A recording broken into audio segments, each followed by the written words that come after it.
الحمد لله والصلاة والسلام على رسول الله أما بعد. عن ابن عمر رضي الله تعالى عنهما قال قال رسول الله صلى الله عليه وآله وسلم: لا يقيم الرجل من مجلسه ثم يجلس فيه ولكن تفسحوا وتوسعوا. متفق عليه. کتاب بلوغ المرام شپاړسم کتاب الجامع دی او داغي اولنې باب الادب. د معاشري متعلق بعضی خبرې د نبی علیه الصلاۃ والسلام د احادیثو مبارکونه. نننې حدیث چې تعلق د مجلس سره دی، د بیٹک سره دی، د ناستې پاستې سره دی. یعنی مسلمانان چې کله یو ځای شي نو دوی به څه کوي؟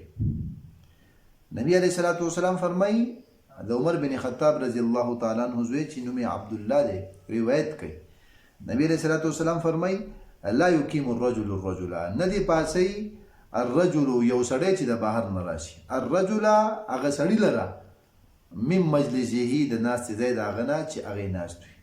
یعنی یو سړی دی بل سړی د هغه د ځای د ناستې نه پاسي.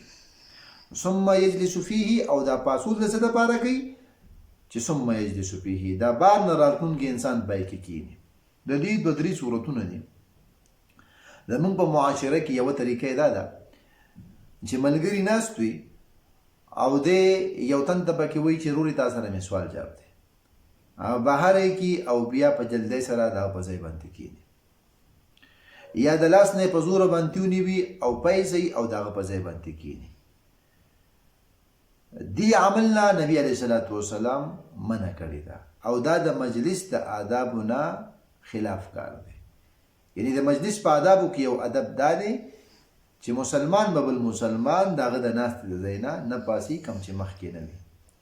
هو که چېرته د انسان په هغې ځای کې ناسته کول غواړي نو خپلو دوستانو ته ووایي تفسحوا وتوسعوا، کلاوالی پیدا کړي په مجلس کې او وسعت راولي، پراخوالی راولي.